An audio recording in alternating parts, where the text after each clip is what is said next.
Olá pessoal, tudo bem? Meu nome é José Arthur e nesse vídeo eu quero discutir algumas técnicas utilizadas para implementar um circuito lógico partindo de uma expressão booleana. Nós já vimos num outro vídeo que, partindo de uma tabela verdade como essa, nós podemos obter uma expressão booleana logicamente equivalente como essa, na forma de soma de produtos. Com a expressão booleana, nós implementamos o circuito lógico equivalente. Embora não haja necessidade aqui, numa tabela verdade é possível ter também variáveis internas.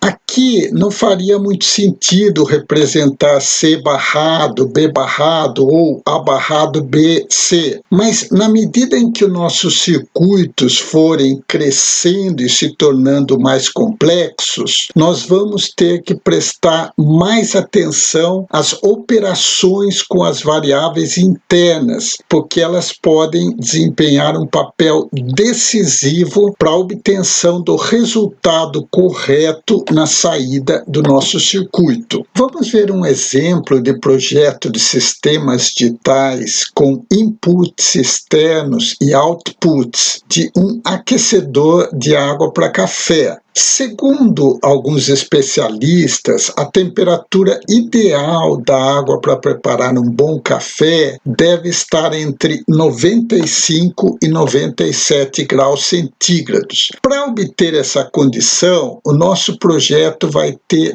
dois sensores de temperatura, um chamado T95 e outro T97. A água inicialmente vai estar a uma temperatura abaixo de 95.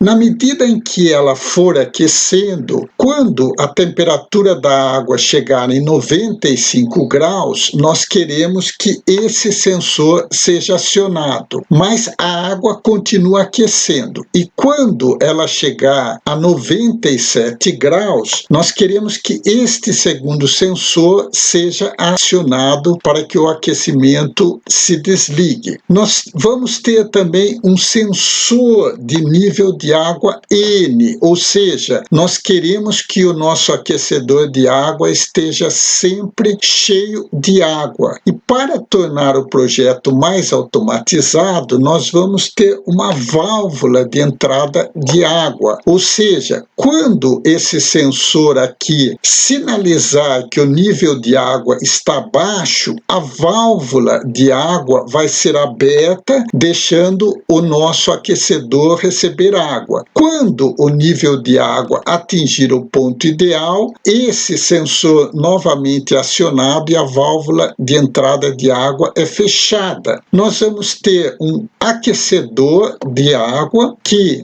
aquece a água desde a temperatura ambiente, passando por 95 graus até atingir 97 graus. E nós queremos ter também um LED L que deve ficar aceso quando a água estiver pronta para o café, ou seja, entre 95 e 97 graus. Inicialmente, o nosso sistema de aquecimento de água tem os seguintes elementos. Esse é o sensor de nível alto de água, essa é a válvula de entrada de água, o nosso elemento de aquecimento ou aquecedor, os nossos dois sensores de temperatura, T95, T97 e o LED L. Nossa tarefa consiste em projetar essa lógica de controle e interface. Note que em todo sistema digital é muito importante diferenciar com clareza os inputs dos outputs. No nosso caso, os inputs ou entradas são esses três sensores, o sensor T95, o T97 e o sensor do nível de água. E os nossos outputs são os atuadores, ou seja, é o sinal para para acionamento da válvula de água, é o sinal para o acionamento do aquecedor e é o sinal para o acionamento do LED. Depois de uma análise cuidadosa das condições de funcionamento do nosso aquecedor de água, foi produzida esta tabela verdade. Vamos interpretá-la. Como input, nós temos esse sensor de nível de água, o sensor T95 e o sensor de temperatura T97. E como output, nós temos a válvula de água, o aquecedor de água e o LED.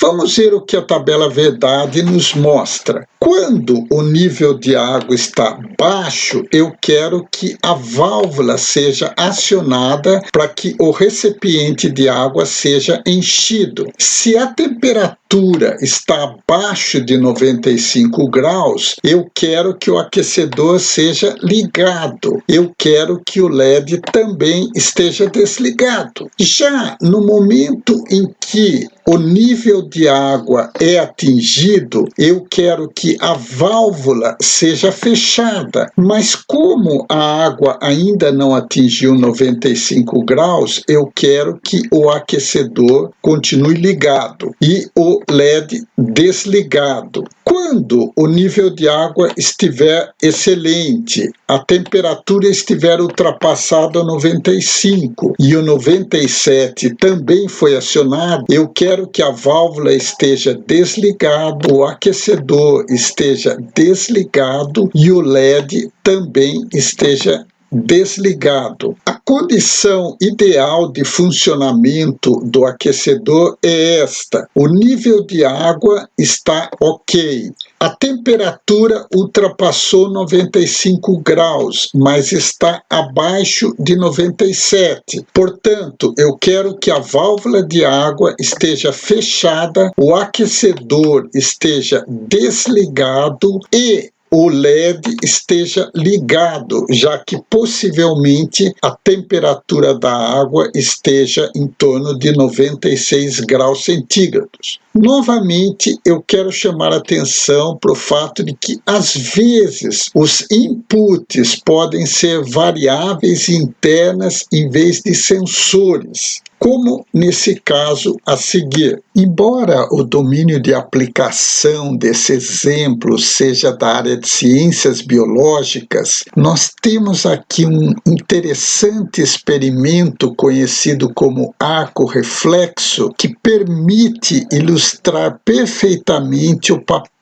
que uma variável interna pode ter no resultado de um evento. Nesse experimento, quando o médico aplica um pequeno golpe no tendão patelar do paciente, esse neurônio sensor envia um sinal para a medula do paciente. Esse sinal, passando por uma região de sinapse, desencadeia um outro sinal num segundo neurônio que aciona o músculo agonista, ou seja, o primeiro neurônio sensor funciona como entrada, o segundo neurônio motor funciona como atuador. Mas esse mesmo sinal passando pela medula chega até um interneurônio. Esse interneurônio, representado por verde, inibe qualquer sinal para esse músculo antagonista abaixo do fêmur. Ou seja, essas duas condições combinadas, o acionamento do músculo agonista e o relaxamento do músculo antagonista,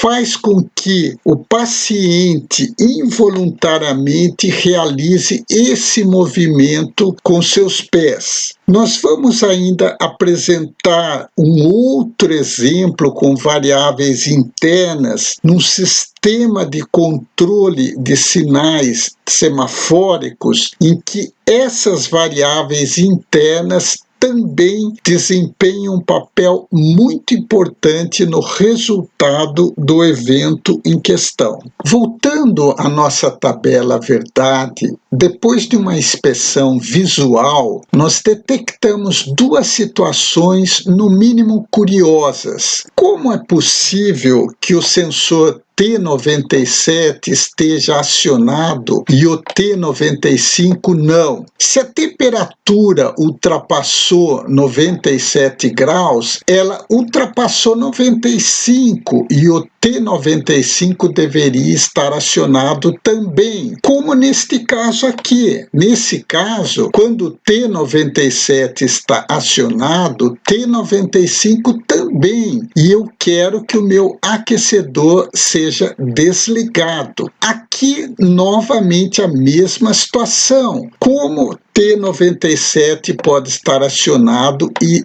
T95 não. Portanto, temos uma situação logicamente inconsistente nesse caso. Para essas situações, nós chegamos à conclusão de que elas não devem ocorrer e, portanto, na saída, nós colocamos essa representação X, conhecida como don't care. Um don't care representa uma situação que não deve ocorrer na prática. Portanto, o valor de X pode ser 0 ou 1. É irrelevante, já que essa situação não deve ocorrer. Nesse diagrama esquemático, foi considerado o valor de X como sendo 0. Portanto, para a válvula, nós temos três situações em que ela vai ser acionada. Por inspeção, obtemos a expressão booleana da válvula. O aquecedor vai ser acionado em duas situações. Por inspeção, também obtemos o termo produto para o aquecedor. E o LED só vai ser acionado nessa situação aqui. Portanto, nós temos um único termo produto para o LED. Agora, o que aconteceria se, em vez de atribuir um único valor para X, digamos 0 ou 1, nós fizéssemos experimentos atribuindo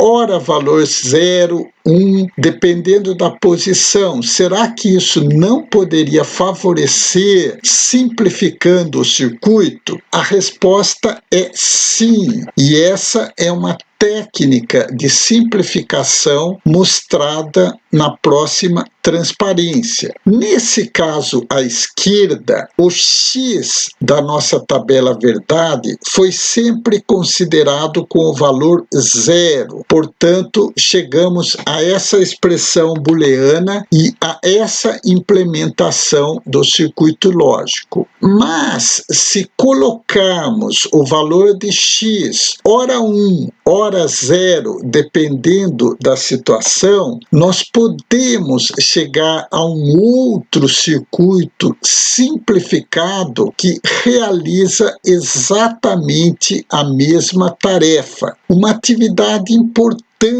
na hora de implementar um circuito lógico é a simplificação, que evita custos desnecessários e reduz o tamanho dos circuitos e o consumo de energia. Na próxima aula, nós vamos aprender uma técnica de simplificação algébrica e outra chamada mapa de Carnot, que vai nos permitir fazer essa transformação de um circuito normal, standard, para um circuito simplificado que realiza exatamente a mesma tarefa.